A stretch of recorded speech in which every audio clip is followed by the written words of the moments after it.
자, 어떤 아이가 슈퍼에서 물건을 하나 훔쳤습니다.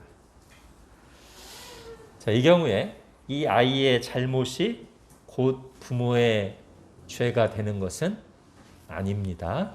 즉, 그 아이가 절도죄니 부모도 절도죄지 뭐 이렇게 말할 수는 없다는 거예요.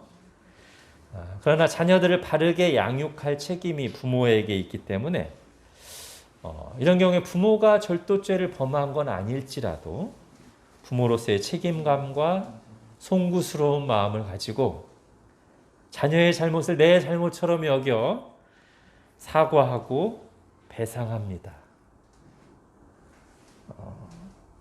이 단계까지 부모는 이제 죄를 범한 게 아니에요. 사과하고 배상하고 자녀를 깨우쳐 바로잡는 일을 한다면 부모로서의 도리를 다한 것입니다. 근데 만일 그 아이가 한 번 몰래 그런 것이 아니라 계속해서 도둑질을 하고 다닌다면 어떨까요? 그리고 부모가 그걸 다 알고 있다면, 그러면서도 아무런 조치를 취하지 않는다면 그때는 부모가 죄를 짓는 것입니다.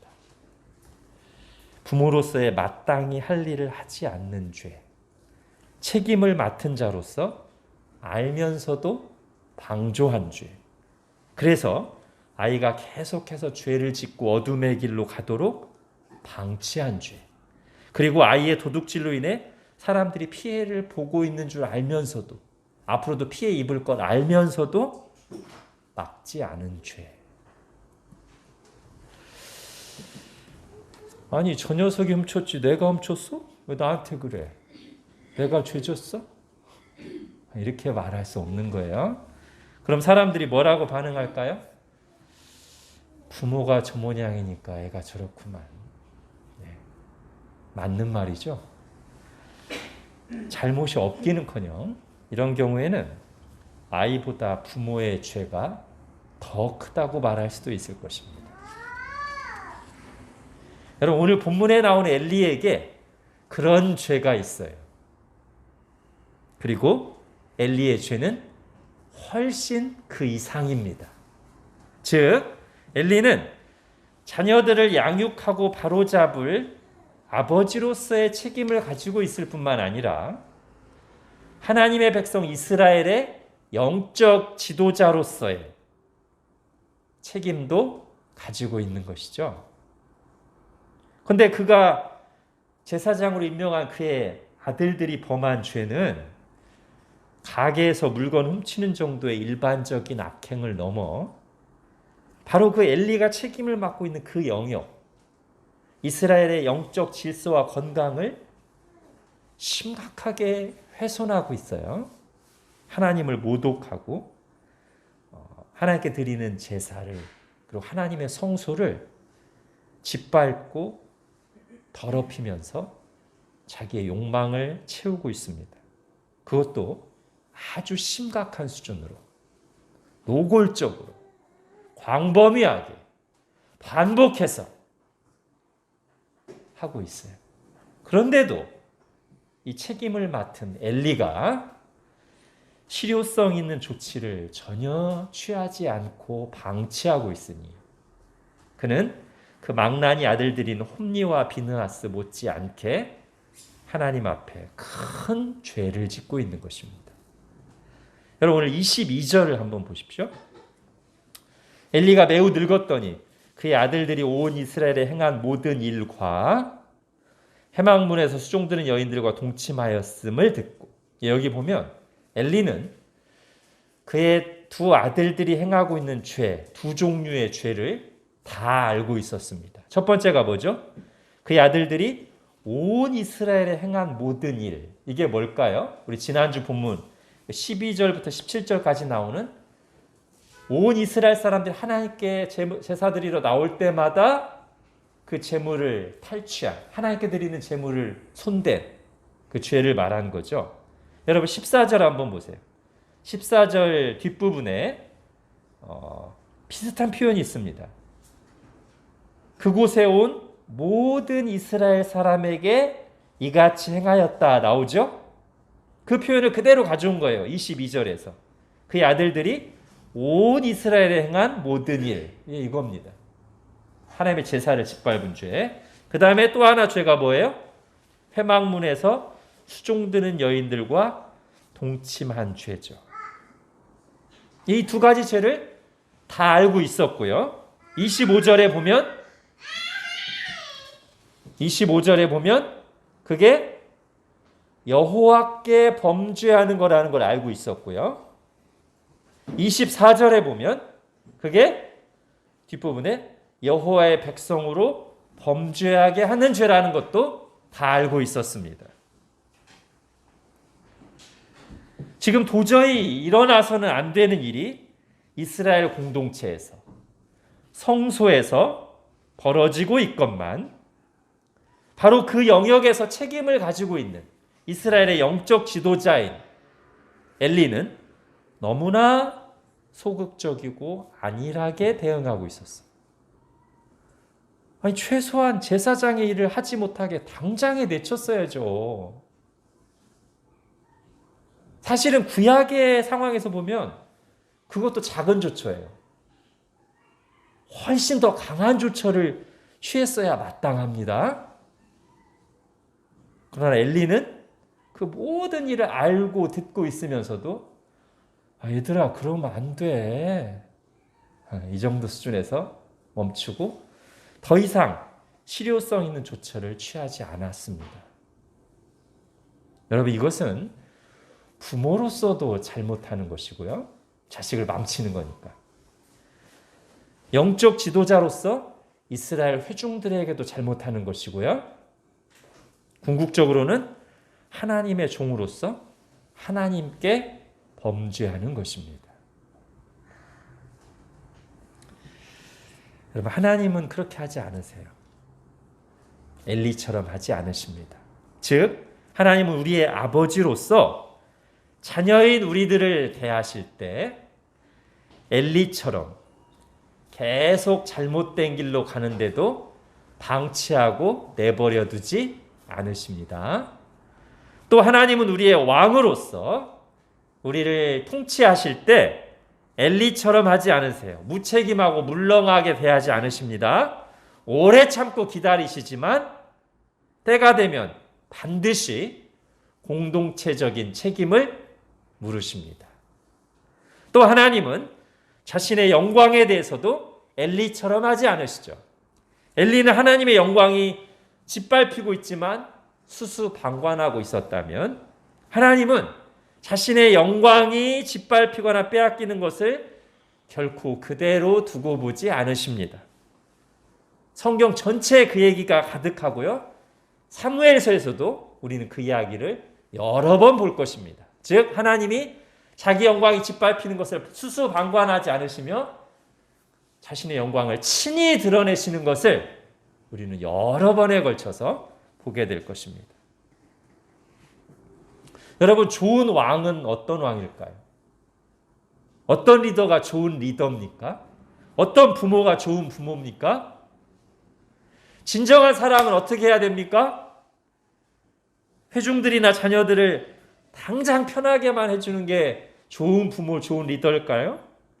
잘못을 해도 아무 말도 하지 않는 것, 심각한 죄를 져도 그냥 아무 말, 듣기 싫은 말 안 하는 게 좋은 부모, 좋은 리더일까요? 그게 정말 그들에게 유익하든 말든지 간에 때를 쓰고 원하기만 하면 다 들어주는 게 좋은 부모, 좋은 리더일까요? 아니죠. 진정으로 바른 길을 가르치고 정말로 유익한 방향으로 이끌고 본을 보이고 도와주고, 그게 좋은 부모, 좋은 리더 아니겠습니까? 여러분, 성경의 유익함에 대해서 말하고 있는 디모데후서 3장 16절은 어떤 면에서는 영적 권위자들, 즉 왕, 리더, 부모들이 해야 할 일을 정리해서 보여준다고도 할 수 있어요. 제가 디모데후서 3장 16절 읽겠습니다. 모든 성경은 하나님의 감동으로 된 것으로 교훈과 책망과 바르게 함과 의로 교육하기에 유익하다. 자, 이 네 가지가 성경의 주는 유익이면서 동시에 또 뭐라고도 할 수 있다고요? 영적 권위자들이 꼭 해야 할 일, 교훈하고 책망하고 바르게 하고 의로 교육하는 것. 자, 첫 번째부터 여러분 알아서 하게 놔두는 게 아니라 바른 길을 교훈해야 돼요. 우리 자녀들에게, 회중들에게 뭐가 옳은지 그른지를, 뭐가 하나님의 뜻이고 뭐가 하나님의 뜻이 아닌지를 분명하게 가르쳐야 돼요. 교훈해야 돼요. 그 다음에 만일 그 옳은 길, 생명의 길에서 벗어나 잘못된 길, 죄의 길, 멸망의 길로 갈 때는 그대로 놔두는 것이 아니라 뭘 해야 돼요? 책망과 바르게 함을 해야 돼요. 뭐가 잘못되어 있는지, 어떻게 지금 어긋난 길로 가는지 지적하고 책망하고 어디로 가야 되는지, 다시 돌이켜야 되는지를 분명하게 해야 된다고요. 그리고 그것을 말로만 그냥 한 번 다 하고 끝나는 게 아니라 지속적으로 그런 삶을 살아갈 수 있도록 관심을 가지고 격려하고 이끌어주고 때로 훈련해야 돼요. 그게 의로 교육하기예요. 영어로 보면 training in righteousness. 여러분 이 가운데, 이 네 가지 가운데 특별히 엘리는 두 번째와 세 번째에서 심각한 결핍이 있었어요. 책망과 바르게 함 영역에서 엘리는 손을 놓고 있었어요. 부모로서도 영적인 지도자로서도. 그래서 자식들을 망치고 이스라엘 백성들로 죄를 짓고 멸망의 길로 가도록 방치하고 있었어요. 하나님은 그렇게 하지 않으십니다. 하나님은 엘리처럼 하지 않으십니다. 물론 이 말이 우리가 죄를 범하려 할 때마다, 또는 죄를 범할 때마다 당장 나타나셔서 막 바리케이트를 치시고 길을 막으시거나 하나하나 죄 지을 때마다 당장 나타나셔서 응분의 조치를 취하신다는 뜻은 아닙니다. 하나님 우리에게 자유의지와 책임을 주셨어요. 우리가 선택하게 놔두시고요. 어느 정도까지 오래 참고 기다리세요. 사실 사람보다 더 오래 참으시죠. 그러나 모든 것을 보고 계시고 듣고 계시고 알고 계시다가 때가 되면 책망하고 바로잡으시는 일을 반드시 하십니다. 여러분 27절을 보세요. 엘리 집안에도 그렇게 하시죠? 한 사람이 하나님으로부터 와서 엘리에게 말씀을 전합니다. 엘리와 그의 집안을 향한 심판의 메시지, 아주 엄중한 경고의 메시지를 전합니다. 이 말씀 속에 보면 우선 하나님께서 과거에 베푸신 은혜가 나오고요. 그 다음에는 현재 엘리와 그의 집안에 사고 있는 죄에 대해서 분명하게 지적하시고요. 마지막으로 그렇기 때문에 하나님께서 그의 집안에 행하실 심판과 또 이스라엘의 새로운 충실한 제사장을 세우실 것을 말씀하십니다. 이 아주 전형적인 선지자 패턴이에요. 뭐가요? 여러분 선지자가 이제 다른 말로 번역하면 예언자잖아요. 근데 그 선지자가 하는 예언이라는 게 미래만 얘기하는 게 아니에요. 여러분 여기뿐만 아니라 구약 성경에 나온 선지자들 보면 항상 이 세 가지를 얘기해요. 뭐예요?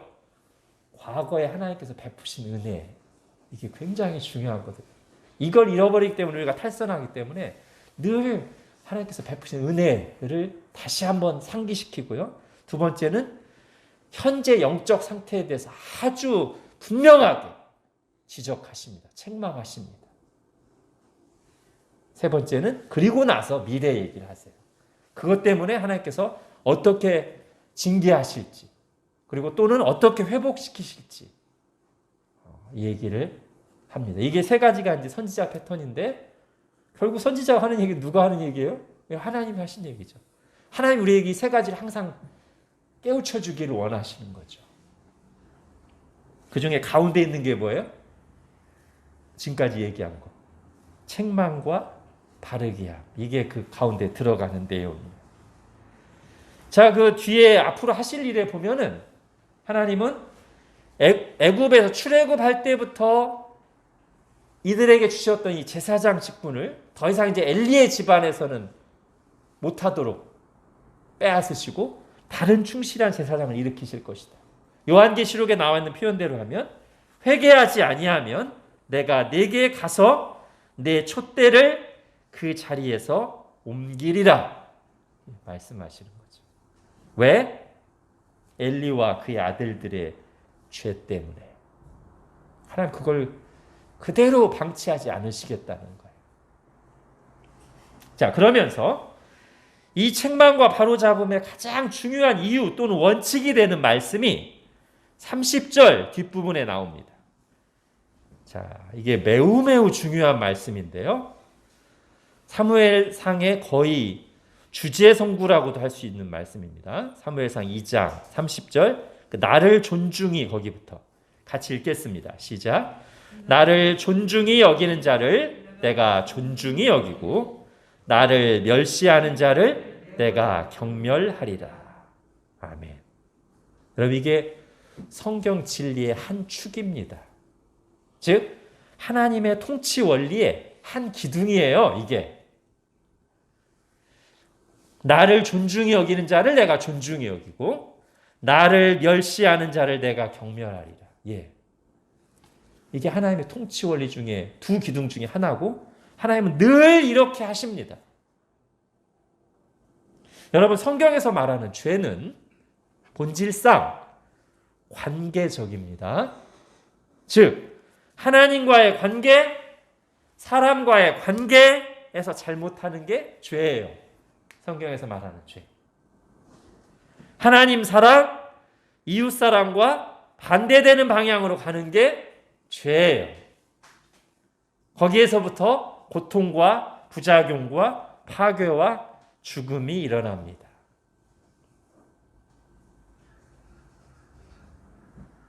여러분 이 말씀은 사무엘서의 주인공이라고 할 수 있는 다윗에게도 그대로 적용되는데요. 여러분 나중에 사무엘하 가면 여러분 다 이미 아시지만 다윗이 아주 끔찍한 죄를 짓잖아요. 부하의 아내와 간음하고 그걸 숨기려고 바로 그 부하, 그 충성스러운 부하를 교묘하게 죽게 만들잖아요. 간음죄와 살인교사죄를 지었죠. 하나님께서 선지자를 통해서 보내셔서 그 죄를 책망하시고 징계하시는데요. 그때 이렇게 말씀하십니다. 사무엘하 11장 9절 10절 제가 읽을게요. 잘 들어보세요. 그러한데 어찌하여 네가 여호와의 말씀을 업신여기고 나 보기에 악을 행하였느냐. 내가 칼로 햇사람 우리아를 치되 암몬 자손의 칼로 죽이고 그의 아내를 빼앗아 내 아내로 삼았도다. 이제 네가 나를 업신여기고 햇사람 우리아의 아내를 빼앗아 내 아내로 삼았은즉 칼이 내 집에서 영원토록 떠나지 아니하리라. 예, 지금 다윗이 우리아에게 행한 그의 아내에게 행한 간음죄와 살인죄를 지적하시는 책망하시는 대목에서 두 번이나 뭐라고 말씀하세요? 네가 여호와의 말씀을 업신여기고 그 다음에 더 분명하게 네가 나를 업신여기고 이렇게 얘기해요. 다윗은 사람에게 죄를 진 건데 하나님은 뭐라고 하세요? 네가 왜 나를 업신여기느냐? 네가 왜 내 말을 업신여기느냐? 하나님께 죄를 진 걸로 얘기하세요. 자, 이 말씀에서 우리가 두 가지 중요한 진리를 발견하는데요. 첫 번째는 모든 죄는 근본적으로 하나님께 범하는 것입니다. 죄는 하나님을 존중하지 않는 행동입니다. 이게 성경에서 말하는 죄는 본질상 관계적이라는 말의 뜻이에요.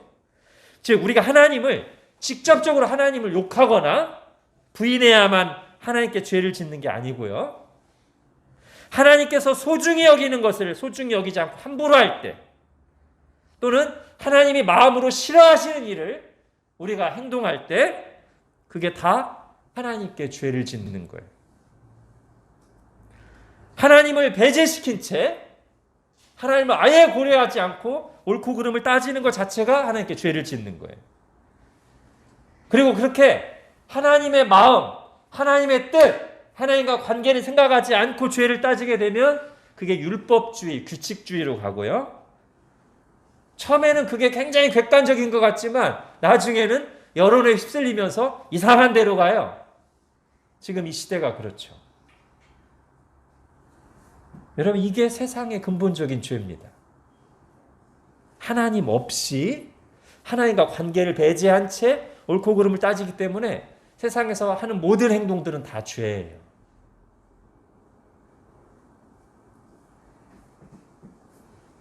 여러분, 우리가 누군가를 사랑하고 인격적인 관계를 맺고 있을 때 우리는 어떻게 하죠?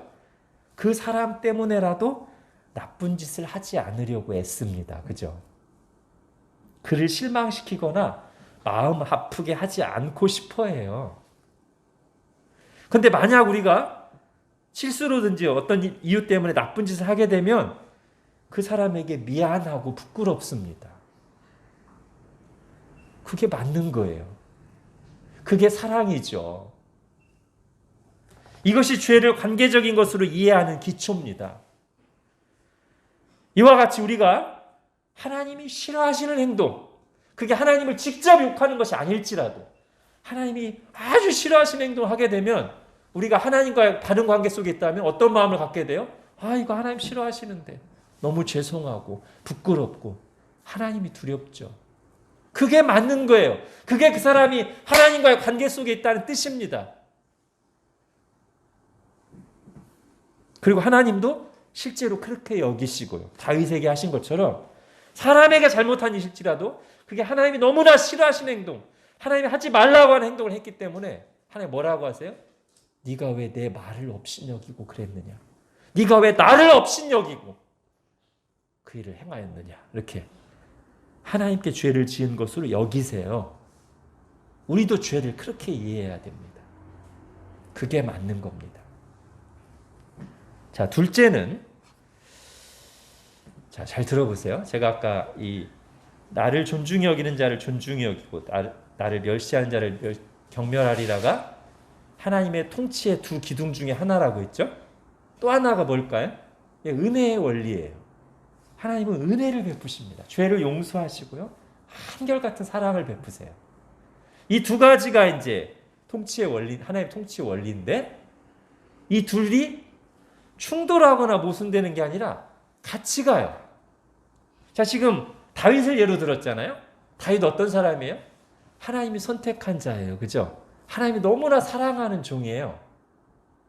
그리고 다윗을 향한 하나님의 은혜는 한결같습니다. 끝까지 사랑하시고 끝까지 자비를 베푸십니다. 그런데 그런 다윗이 죄를 졌을 때 하나님이 요 또 하나의 통치의 원리를 적용하시죠.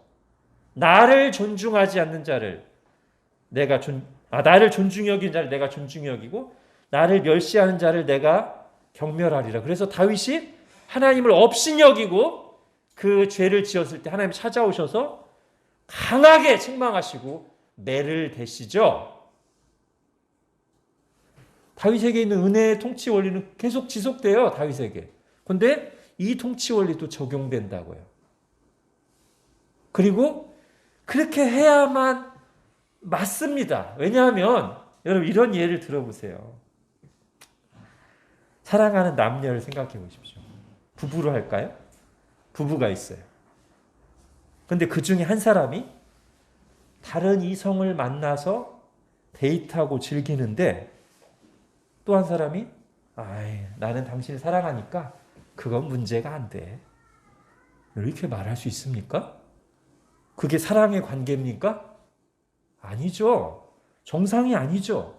오히려 정말 사랑하는 관계라면 이 둘이 정말 관계되어 있는 사이라면 이 관계를 깨뜨리는 행동을 할 때 싸대기를 때려야죠. 가만두면 안 되죠. 또요. 다른 집 자식이 천륜을 저버리고 부모에게 함부로 하고 방종하는 것을 보면 우리가 그냥 혀를 끌끌 차면서 아이고 이러고 끝날 수 있지만 나의 아들, 나의 딸이 부모로서 나를 존중하지 않고 함부로 대할 때 나를 아버지로 대하지 않고 어머니로 대하지 않을 때 우리가 어떻게 견딜 수가 있습니까? 그렇게 하는데도 반응하지 않아요? 아니야. 너와 나는 은혜의 관계, 사랑의 관계니까 그래도 돼. 여러분 이게 바른 부모 관계입니까? 그게 바른 사랑의 관계입니까? 아니죠? 그렇게 하고 있다면 그 자식은 이미 내놓은 자식이죠. 사랑의 관계에 있기 때문에 오히려 더 예민하게 그가 이 관계를 깨트리는 일을 할 때 더 예민하게 반응하는 거예요. 다윗이 하나님과 은혜의 관계, 하나님과 사랑의 관계에 있기 때문에 그가 그 하나님을 무시하고 업신여긴 일을 할 때 하나님은 가만히 있을 수가 없어요. 이게 은혜의 관계를 훼손시키는 게 아니라 은혜의 관계, 사랑의 관계에 있기 때문에 이게 더 분명하게 나타나는 거라고요. 그러니까 이 두 가지 통치 기둥은 모순되는 게 아닙니다. 같이 갑니다. 다시 앞서 살펴보던 주제와 연결할게요. 하나님은 엘리처럼 하지 않으십니다. 엘리같이 자식을 망치는 아버지, 엘리같이 백성들이 죄를 짓고 황폐하게 지도록 내버려 두는 지도자가 아니십니다. 우리 하나님은 좋은 아버지시죠. 좋은 왕이십니다. 그래서 우리를 사랑하사 독생자 예수 그리스도를 내어주셨죠. 우리를 용서하시기 위해. 그리고 이제도 그 예수 그리스도 안에서 우리를 끊임없이 용서하시고 또 용서하시면서 구할 때 좋은 것으로 주시는 좋은 아버지시죠. 또 왜 좋은 아버지십니까? 우리가 잘못된 길로 갈 때 엘리처럼 방치하고 내버려 두지 않으시고 책망하시고 매를 대시고 바르게 하시고 회복시키시는 일을 하시기 때문에 좋은 아버지시죠. 좋은 왕이시죠. 엘리가 해야 했지만 하지 않았던 이 책망과 바르게 함을 우리 하나님은 사랑 가운데서 신실하게 행하십니다. 제가 히브리서 12장을 읽을게요. 또 아들들에게 권하는 것 같이 너희에게 권면하신 말씀도 잊었도다. 일러스되 내 아들아 주의 징계하심을 경히 여기지 말며 그에게 꾸지람을 받을 때 낙심하지 말라. 주께서 그 사랑하시는 자를 징계하시고 그가 받아들이시는 아들마다 채찍질하심이라 하였으니 너희가 참음은 징계를 받기 위함이라. 하나님이 아들과 같이 너희를 대우하시나니 어찌 아버지가 징계하지 않는 아들이 있으리요. 징계는 다 받는 것이거늘 너희에게 없으면 사생자요 친아들이 아니니라. 예. 내가 계속 죄를 짓는데도 하나님이 나에게 아무런 어려움을 주지 않으시고 매를 대지 않으시면 그게 두려운 거예요. 그 사람은 사생자요 친아들이 아닙니다. 구원받은 자가 아닙니다. 여러분 우리는 성경의 전체에 걸쳐서 이런 하나님 아버지의 모습을 계속 봅니다. 구약에서도 그렇고요. 구약만이 아니에요. 신약에서도 그래요. 신약에서도 예수님께서 우리 죄를 십자가에서 짊어지시기 전에의 예수님도 그러셨고 즉 복음서의 예수님도 그렇게 책망하시고 바로잡으신 일을 계속 하셨고요. 십자가에서 우리 죄를 짊어지시고 우리 모든 죄를 다 해결하신 후에 즉 부활 승천하신 후에도 예수님은 그 일을 계속 하시는 것을 우리가 봅니다. 즉 사도행전과 요한계시록에서. 자, 요한계시록에서 특히 부활 승천하신 주님께서 아시아의 7 교회에 보내는 편지 있죠. 요한계시록 2장, 3장에. 여러분 그 편지의 주 내용이 뭡니까? 아까 제가 읽었던 디모데후서 3장 16절의 내용을 하시는 거예요. 그 중에서 특별히 2번째, 3번째 뭐예요? 책망과 바르게 함. 이게 그 7 교회에 보낸 편지에 그 내용들이 다 들어있어요. 책망과 바르게 함이. 그리고 그 이유를 이렇게 말씀하십니다. 계시록 3장 제가 읽을게요. 무릇 내가 사랑하는 자를 책망하여 징계하노니 그러므로 네가 열심을 내라 회개하라. 볼지어다 내가 문 밖에 서서 두드리노니 누구든지 내 음성을 듣고 문을 열면 내가 그에게로 들어가 그와 더불어 먹고 그는 나와 더불어 먹으리라. 이게 누가 하신 말씀이에요? 우리를 위해서 십자가를 지시고 부활하신, 사랑과 은혜가 충만하신 우리 주님께서 당신의 사랑하는 교회를 향해서 하신 말씀입니다. 내가 사랑하는 자를 책망하여 징계하노니 그러므로 네가 열심을 내라, 회개하라.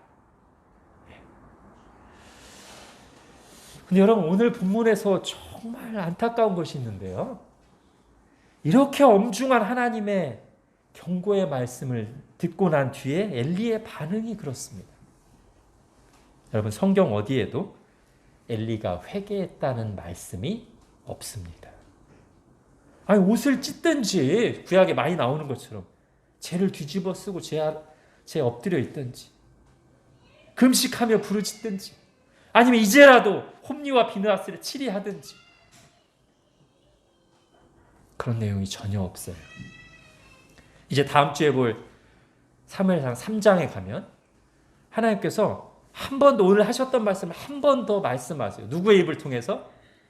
어린 아이인 사무엘의 입을 통해서 엘리의 죄를 다시 한 번 지적하시고 심판의 메시지를 주시는데요. 그때도 엘리가 회개했다는 말은 전혀 나오지 않습니다. 이 말 한마디는 하죠. 사무엘이 듣는 앞에서 이는 여호와시니 선하신 대로 하실 것이니라. 이 말 한마디예요. 그걸 하나님이 원하시는 반응이 아니에요. 아니, 엎드려 회개해야 될 상황에, 간절히 부르짖어야 할 때 하나님이 알아서 하시겠지. 이건 하나님이 원하시는 반응이 아닙니다. 회개해야죠. 부르짖어야죠. 그게 하나님의 뜻이에요. 그러나 엘리에게는 전혀 그게 없었습니다. 그의 이런 행동은 나중에 사무엘 하에서 아까 다윗이 범죄한 얘기했죠. 다윗도 똑같이 선지자를 통해서 강한 책망의 말씀을 듣죠. 그때 다윗이 어떻게 합니까? 바로 그 앞에 엎드려서 회개하죠. 이 당시를 노래한 시편에 보면은 얼마나 눈물을 많이 흘리며 회개했든지 그 눈물바다 위에 침대가 둥둥 떠다니도록 그렇게 하나님 앞에 회개했다고 나오죠. 아니, 다윗은 고사하고라도 이스라엘의 가장 악한 왕 누굽니까? 아합, 그죠? 여러분, 아합조차도 하나님의 이 심판의 메시지를 받았을 때는 잠시나마 회개의 반응을 보였어요. 제가 열왕기상 21장을 읽어드릴게요. 먼저 하나님께서 그에게, 아합에게 똑같이 선지자를 보내서 심판의 메시지를 전하시는데 그 내용이 오늘 엘리에게 말씀하신 내용과 크게 다르지 않아요. 여호와의 말씀이 내가 재앙을 내게 내려 너를 쓸어버리되 내게 속한 남자는 이스라엘 가운데 매인자라 노인자를 다 멸할 것이요 또 내 집이 느바세 아들 여로보암의 집처럼 되게 하고 아히야의 아들 바하사의 집처럼 되게 하리니 이는 네가 나를 노하게 하고 이스라엘이 범죄하게 한 까닭이니라. 오늘 하나님의 사람을 통해서 엘리와 그의 집안에 내린 심판의 메시지와 크게 다르지 않죠? 자, 그랬더니 이 말씀을 듣고 아합이 어떻게 반응했습니까? 아합이 이 모든 말씀을 들을 때 그의 옷을 찢고 굵은 배로 몸을 동이고 금식하고 굵은 배에 누우며 풀이 죽어 다니니라. 여러분, 그 악한 왕 아합조차도 하나님의 심판의 메시지를 듣자 회개하는 신용이라도 했어요. 하나님 앞에 자신을 낮추는 몸가짐을 가졌다고요. 그의 중심까지는 알 수 없지만 그래도 그렇게 했어요. 그랬더니 하나님이 어떻게 반응하시죠? 이어지는 말씀. 여호와의 말씀이 디셉 사람 엘리야에게 임하여 이르시되 아합이 내 앞에서 겸비함을 네가 보느냐? 그가 내 앞에서 겸비함으로 내가 재앙을 저의 시대에는 내리지 아니하고, 이렇게 말씀하세요. 여러분, 비록 악인일지라도 회개로 반응하면 하나님은 긍휼을 베푸십니다. 여러분, 하나님은 아까 그 두 가지 책망과 바로잡으시는 일을 지금도 하고 계세요. 일관되게. 어떻게 하실까요? 가장 뚜렷하게는 주일에 예배 중에 교회에 선포되는 말씀을 통해 그렇게 하시죠. 또 내가 개인적으로 성경이나 책을 읽을 때도 내 마음을 찌르는 말씀이 있을 수 있습니다. 또 아이 사무엘을 통해 엘리에게 말씀하셨던 것처럼 나의 가까운 사람들을 통해 그렇게 하실 수 있습니다. 또 어떤 상황과 사건을 통해 우리에게 하나님의 뜻을 보이시고 경고하실 수 있습니다. 사랑으로 그렇게 하십니다. 엘리처럼 방치하지 않으시고 그렇게 하십니다. 그리고 그때 우리에게 요구하는 유일한 반응, 회개입니다. 회개가 살 길입니다. 회개가 좋은 거예요. 그러니까 회개가 회복의 길입니다. 여러분, 우리가 다 불완전하기 때문에요, 죄를 짓습니다. 물론 이게 우리 또 죄를 합리화하는 길이 되면 안 되지만 우리 죄를 안 지려고 부단히 애쓰고 하나님의 은혜를 구해야 돼요. 근데 죄를 졌을 때 실수했든 고의로 했든 간에 그때 하나님의 경고 내지는 징계가 올 수 있습니다. 중요한 것은 그때 경고가 올 때, 책망이 올 때, 징계가 올 때 어떻게 반응하느냐가 그 사람의 영적 생명, 영적 성장, 영적 회복 여부를 좌우합니다. 잠언이 말합니다. 자주 책망을 받으면서도 목이 곧은 사람은 갑자기 패망을 당하고 피하지 못하리라. 예. 하나님의 말씀을 귀담아 듣지 않거나 아니면 자기가 잘못한 줄 알면서도 자존심 내세우면서 꼿꼿하게 회개하지 않을 때 갑자기 하나님의 징계, 채찍이 우리 삶에 임할 것입니다. 반면에 회개한다면 잠언 1장이 또 말합니다. 나의 책망을 듣고 돌이키라. 내가 나의 영을 너희에게 부어주며 내 말을 너희에게 보이리라. 예. 회개하면 돼요. 중심으로 회개하면 회복됩니다. 우리의 심령도 회복되고요. 때로는 우리에게 주신 고난도 하나님이 회복시켜 주십니다. 여러분, 우리가 성경에서 이런 일들을 얼마나 많이 확인해요. 회개한 사람들은 살고 회복되고 회개하지 않은 사람들은 비극적인 결말을 맞는 걸 우리가 많이 보죠. 두 사람만 대조해 볼까요? 우리 사무엘에서 사울과 다윗, 둘 다 하나님께 죄를 범했습니다. 사울 회개하지 않았어요. 어떻게 되죠? 나중에 그의 영혼이 아주 피폐해져요. 그리고 마지막에는 비극적인 결말, 전쟁에서 비극적인 최후를 맞죠. 반면에 다윗 정말 끔찍한 죄를 지었습니다. 그러나 중심으로 회개했습니다. 하나님 회복시키시죠. 그래서 지금도 우리가 그리스도의 예표로서 하나님의 마음에 맞는 사람으로서 다윗을 알고 칭송하고 있잖아요. 신약에서 가룟 유다와 베드로 둘 다 예수님을 심각하게 부인했습니다. 가룟 유다 후회는 했지만 회개는 하진 않았어요. 결국 이 가룟 유다도 이 내면적인 고통에 시달리다가 스스로 목숨을 끊는 비참한 결말을 맞게 되죠. 베드로 어떻게 해요? 예, 눈물로 통곡하죠. 회개하죠. 나중에 회복되어 사도로 귀하게 쓰임받습니다. 뭐가 이 두 사람들의 운명을 결정했어요? 회개.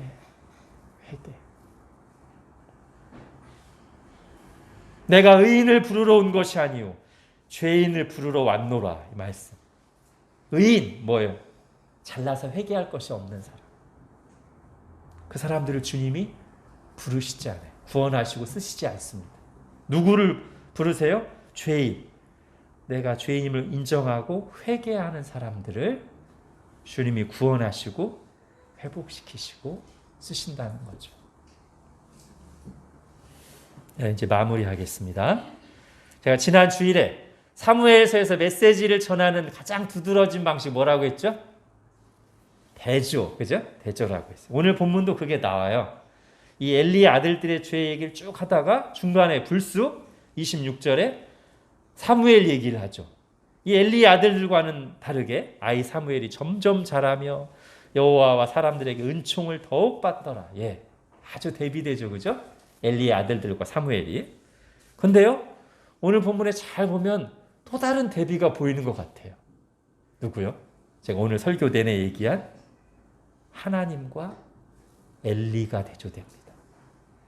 좋은 아버지신, 참된 권위자이신, 진정한 왕이신, 그래서 당신의 택한 자녀들, 백성들을 향해서 책망과 바르게 함을 신실하게 시행하시는 이 좋으신 리더인 하나님과 그 반대인, 그 일을 전혀 하지 않는, 자식을 망치고 이스라엘 백성들을 망치는 나쁜 리더, 나쁜 아버지 엘리가 대비됩니다.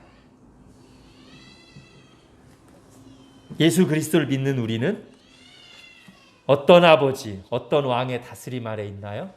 예, 바로 그 좋은 왕, 좋은 아버지이신 우리 하나님 통치 아래 있습니다. 하나님은 우리를 사랑하시고 인도하십니다. 예수 그리스도를 내어주셨고 그리스도 안에서 우리가 구할 때 좋은 것으로 주시며 또한 우리가 잘못된 길로 갈 때 내버려 두지 않으시고 교훈하시고 책망하시고 바로잡으시고 의로 교육하시고 연단하십니다. 사랑으로 그렇게 하십니다. 하나님 우리가 그것을 알고 겸손과 감사로 받아들이면서 하나님을 존중하라고 말씀하십니다. 하나님과의 관계를 소중히 여기며 하나님의 말씀을 소중히 여기며 살아가라고 말씀하십니다. 기도하겠습니다.